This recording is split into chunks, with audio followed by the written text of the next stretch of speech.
Good morning, Internet fans. It's Ryan Perry, Simple Biz Support. Today is Thursday, September 17th, excuse me.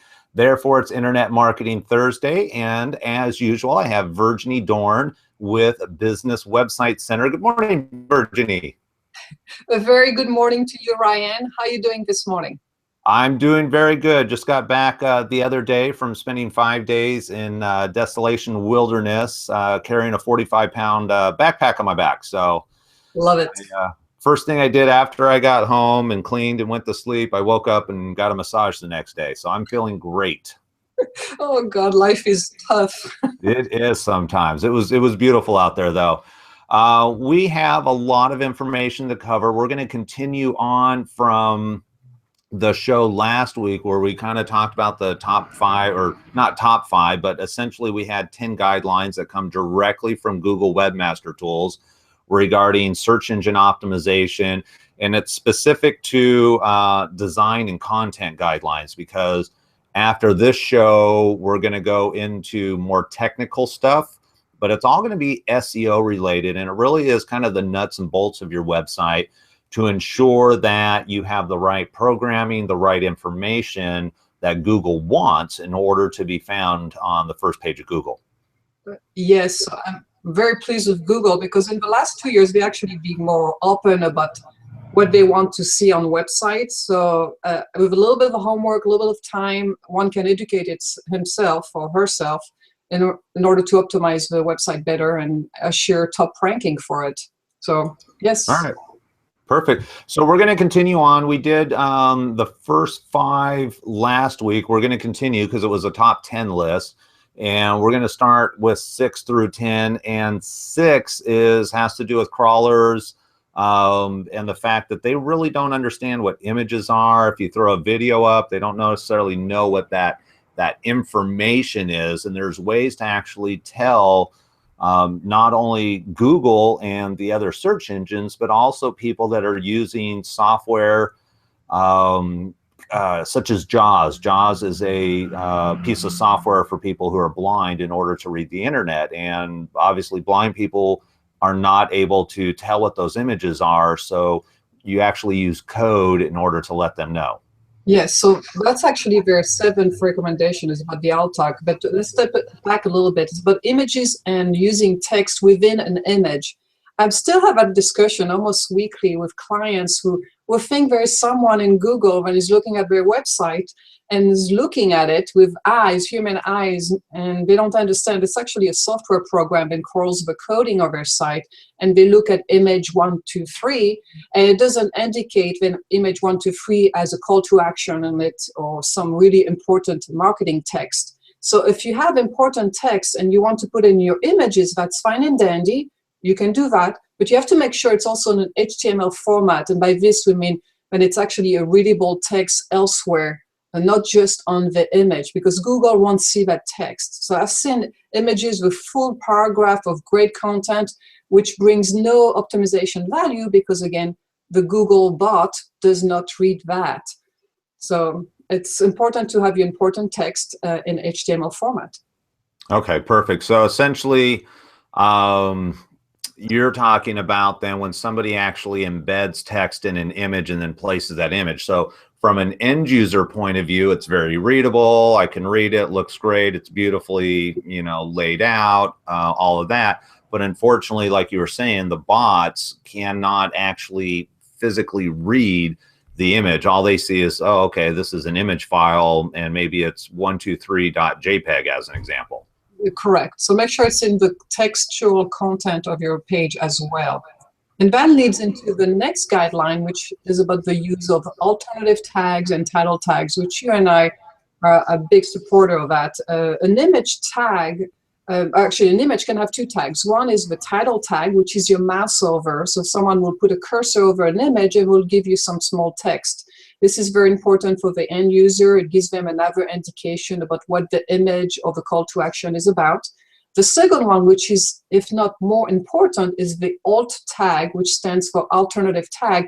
That's what you mentioned. People who are visually impaired will have software that will read the alt tag of an image to someone who's visually impaired to explain what the image is about. So this is where you can put really great content, great keywords, and Google expects you to do that for every single image. So don't be lazy. The images in your sliders, the images embedded within the text of every page should all have image tag, title tag, and image alt tags as well.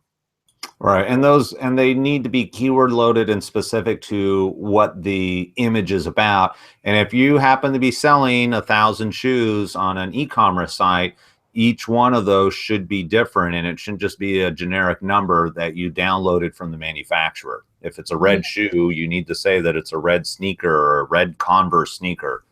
Yeah, you want to be very specific.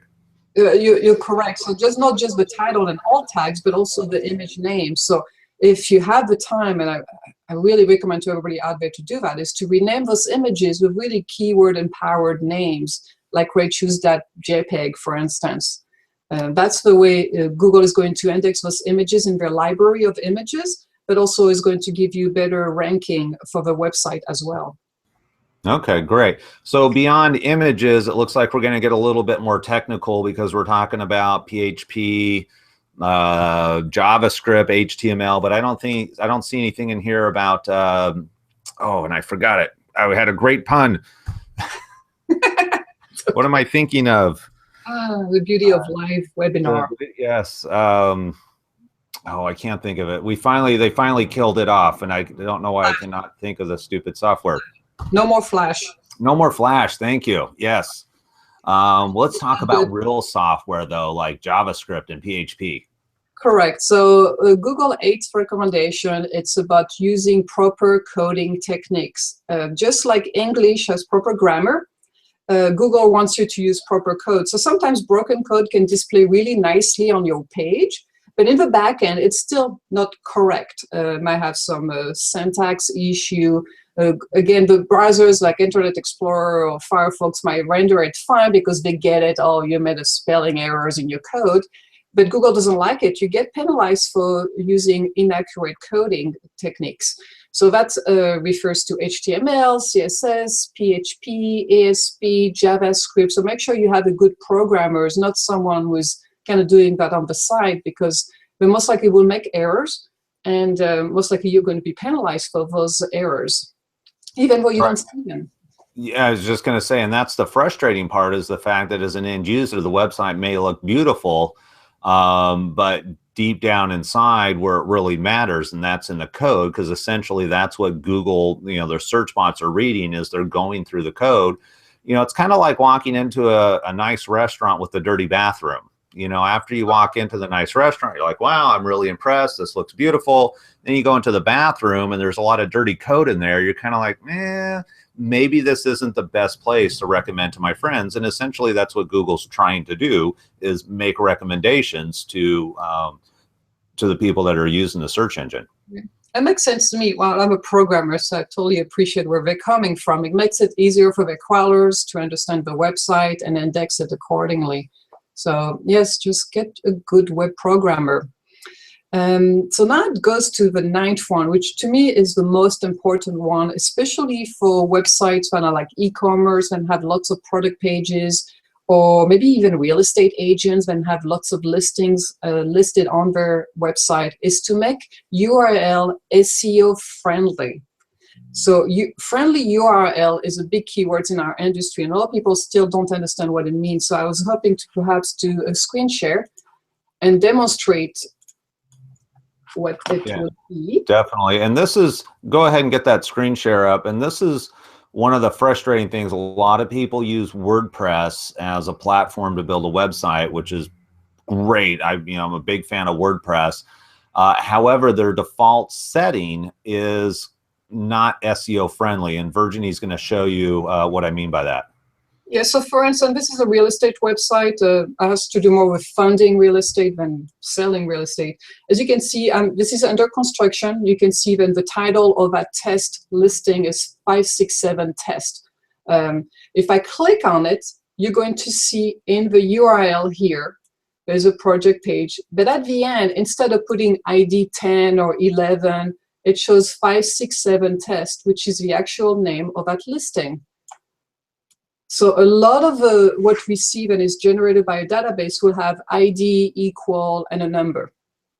That brings no SEO value to Google or other major search engines. So you want to make sure that your webmaster adds additional coding to make sure that whatever is important on that page in this situation, it's the name of a listing, shows up in the actual URL. So this is a SEO-friendly URL.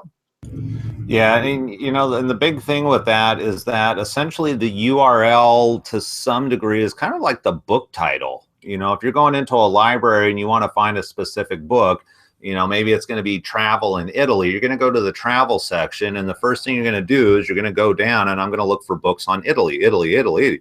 You know, I see Germany. No, I'm going to go past that. I'm going to look at Italy. Your URL is one of the first things that Google's going to look at. And if it just says !123, because that's the default permalink that WordPress uses, it says, okay, this page is really about !123, not a lot of value if you're actually trying to sell information or provide information about Italy, as an example. So you need to have Italy in that URL, or if you're selling blue widgets, it needs to say blue widgets, you know, whatever it might be. Yes, so again, check your website, make sure that is not happening to yours. If it's not, you're in good shape. And if you're in good shape, make sure you use the best optimized title as well. You know, try to make to take advantage of that function. And if you don't, just go back to your webmaster. It's typically not a very difficult fix. It should be quite affordable to make that change in your website. So pick up the phone and have them taking care of it right away. Otherwise, none of those pages have any value to Google, and most likely will never be indexed.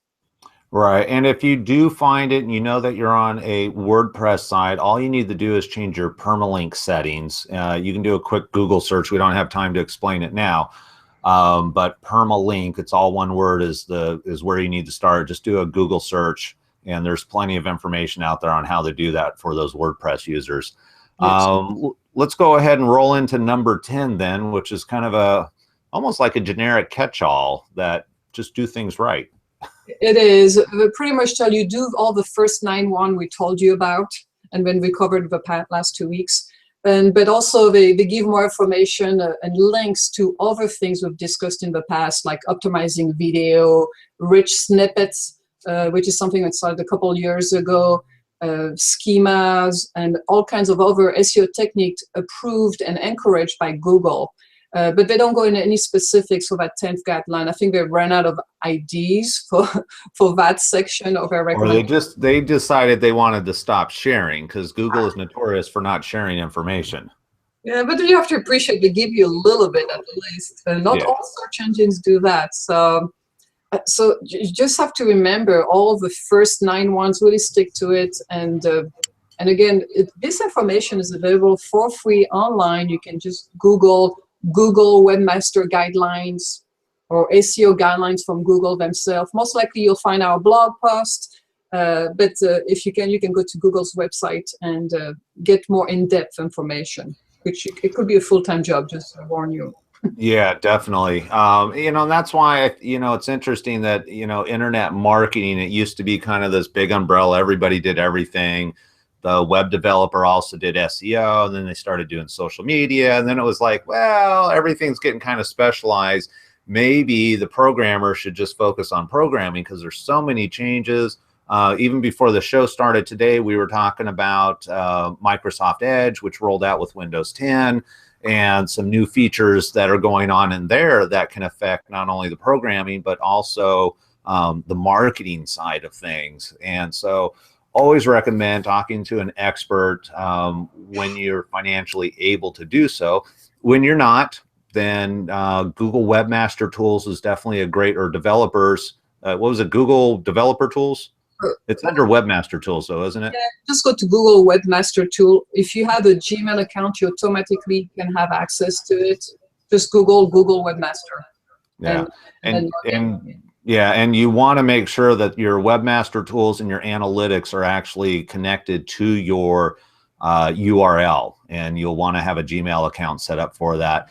Additionally, if you missed last week's episode, we have the first 5, so go back and check that because there's a lot of great information in the first 5. This ends it for this one, and this was all about kind of content and design. Next week, we're going to get a little bit more geeky, if you will, nuts and bolts. And are we going into technical guidelines? Technical, see, even just the technical guidelines, it sounds very geeky. The key thing is all of this stuff is very important, especially if you're in a competitive market space where it's really hard to get ranking just by doing good SEO. You know, such as social media, such as content development, video blogging, all of that. If your competition's all doing the same thing, a lot of times it's going to come down to the details in your website. So this is all really good information. Yes, indeed. We're happy. Right. Sorry about that. Our time is up for today.